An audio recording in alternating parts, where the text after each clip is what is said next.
I never stay in one country for a long time. It gets boring.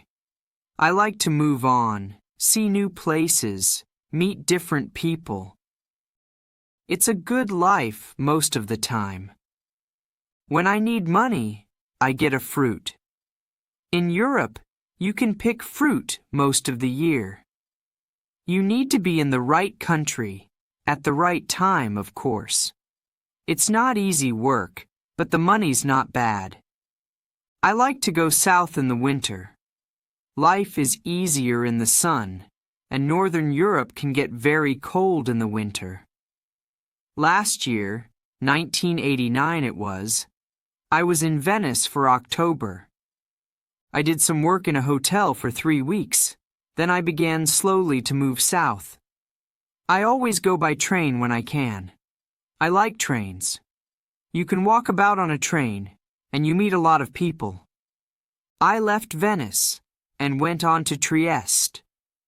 There I got a cheap ticket for the slow train to Sofia in Bulgaria. This train goes all down through Yugoslavia and takes a long time, a day and a half. But that didn't matter to me. The train left Trieste at 9 o'clock on a Thursday morning. There weren't many people on it at first, but at Zagreb more people got on. 2 girls went along the corridor, past my carriage. They looked through the door, but they didn't come in. Then an old woman came in, sat down, and went to sleep. The 2 girls came back along the corridor and looked into the carriage again. The train left Zagreb, and I looked out of the window for about 10 minutes. Then I went to sleep too. When I opened my eyes again, the 2 girls were in the carriage. They looked friendly, so I said, "Hello." "Hi," they said. "You're American," I said. "Or Canadian, right?" "American," the taller girl said. She smiled. "And you're 23, your name's Tom Walsh, you've got blue eyes, and your mum lives in Burnham-on-Sea, UK, right?" "How did you know all that?" I asked. The second girl laughed. "She looked at your passport. It's in your coat pocket." "Oh, right." My coat was on the seat next to me. I took my passport out of my pocket and put it back in my bag. "Who are you then?" I asked. They told me. Melanie and Carol from Los Angeles, USA. They liked Europe, they said. They knew a lot of places: Britain, Holland, Denmark, Germany, France, Spain, Italy, Yugoslavia, Bulgaria, Greece. "I'm going to Bulgaria now," I said. "Then I'm going south for the winter, Cyprus, or perhaps North Africa." "Oh yes?" they said. "We love Bulgaria. Sofia's a great town." "Wonderful." "What do you do about money?" I asked. "Well, you know." Carol smiled. "Sometimes we get a little job, this and that. But what about you?" "Yeah, come on," Melanie said. "Tell us about you. Tom Walsh with the blue eyes and the mum in Burnham-on-Sea. What are you doing with your life, hey?" So I told them. They were nice girls. They were older than me, perhaps 27 or 28, but I liked them. We talked and laughed for hours. I told them a lot of stories about my life. Some of the stories were true, some weren't. But the girls laughed and said I was a great guy. I asked them about Bulgaria because I didn't know the country. They knew Sofia well, they said. "Hey, Carol," Melanie said. "We're staying in Bela Palanka for a day or two. But let's go over to Sofia this weekend. and meet Tom there. We can meet him on Saturday night at the Hotel Marmara." "Yeah, it's a good hotel," Carol told me. "Cheap, but good.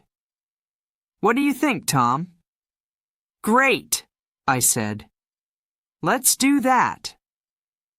The train was very slow. We got to Belgrade at 6 o'clock in the evening, and a lot of people got off. There were only me and the girls in the carriage then. The guard came and looked at our tickets and went away again. Carol looked at Melanie.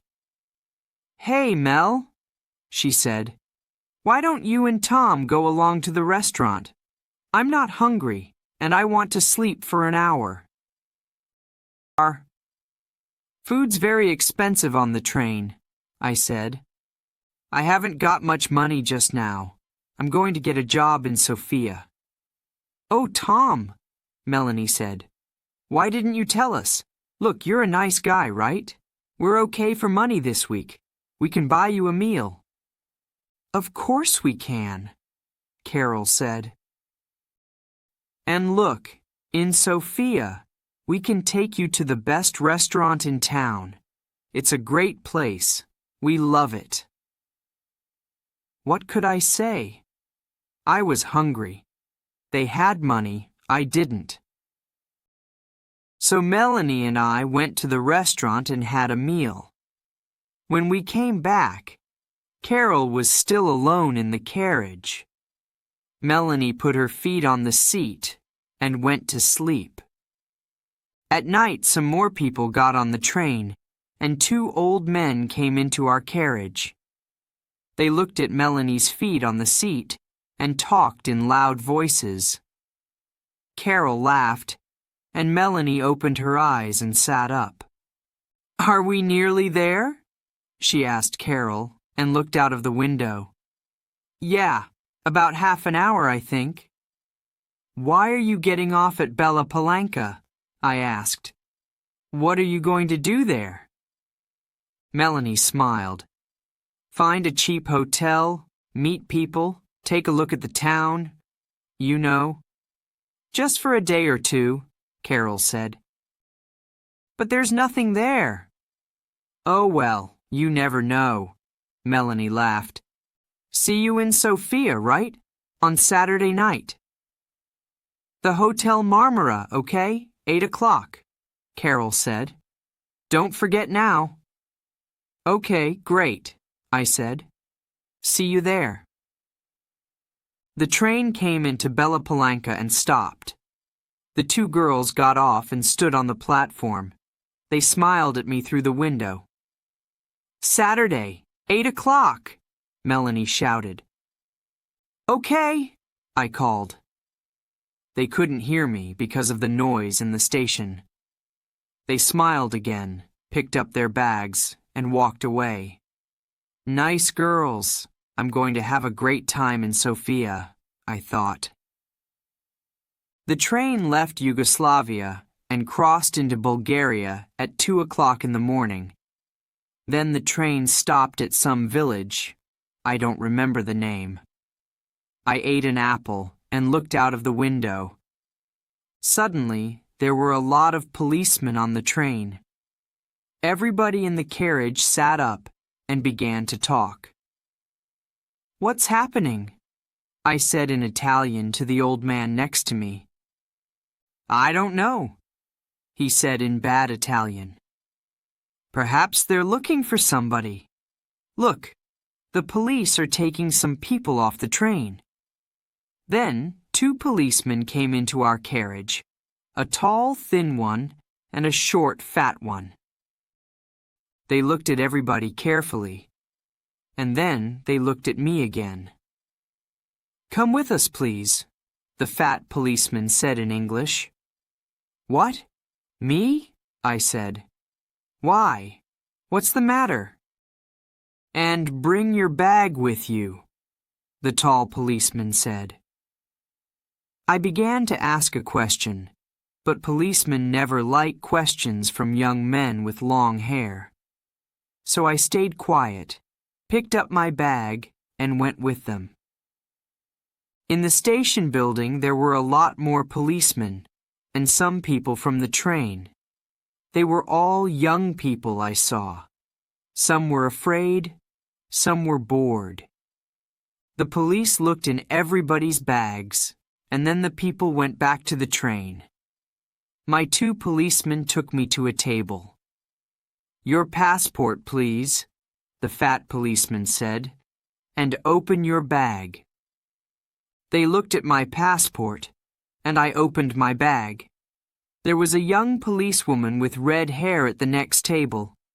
She had a nice face, so I smiled at her, and she smiled back. "Ah!" the tall policeman said suddenly. All my dirty shirts and clothes were out on the table. The policeman picked up my bag and turned it over. Onto the table, out of my bag, fell packet after packet of U.S. American dollars. Nice, new dollars. $50 notes in big packets. A lot of money. My mouth opened and stayed open. I couldn't find my voice. I was suddenly a very interesting person, and a lot of police ran up to our table and stood behind me. 50,000, 100,000, 150,000. There's $200,000 here, the tall policeman said. What an interesting bag, Mr. Tom Walsh. I found my voice again quickly. But it's not my bag, I shouted. There was a big, happy smile on that policeman's face. Well, he said, it's got your name on it. Look. So I looked, and of course there was my name. And yes, of course, it was my bag. So how did 200,000 US dollars get into my bag? You cannot bring US dollars into this country, the fat policeman said. He had very short gray hair and little black eyes. He didn't smile once. But I didn't bring them, I said quickly. They're not my dollars. I never saw them before in my life, and there was a lot of noise in the station. I looked out of the window and saw my train. Slowly, it began to move. Hey! I shouted. That's my train. The tall policeman laughed. It was a great day for him. Oh no, he said. You're not getting back on that train. You're staying here with us, in our beautiful country. He smiled happily. So I never got to Sofia on Saturday. I was very unhappy about that. I wanted to have a little talk with Melanie and Carol. Ask them 1 or 2 questions, you know. You're a nice guy, Tom. See you in Sofia, okay? Take you to the best restaurant in town. Yeah. Great. And I never got down to Cyprus or North Africa that winter. Oh well, I live and learn. It's not an easy life in prison, but it's warm in winter and the food's not bad. And I'm meeting some interesting people. There's a man from Georgia, Boris, his name is. He comes from a place by the Black Sea. He's a great guy. When we get out of here, he and I are going down to Australia. Brisbane, perhaps, or Sydney. Get a job on a ship. Start a new life. Yeah, next year's going to be okay.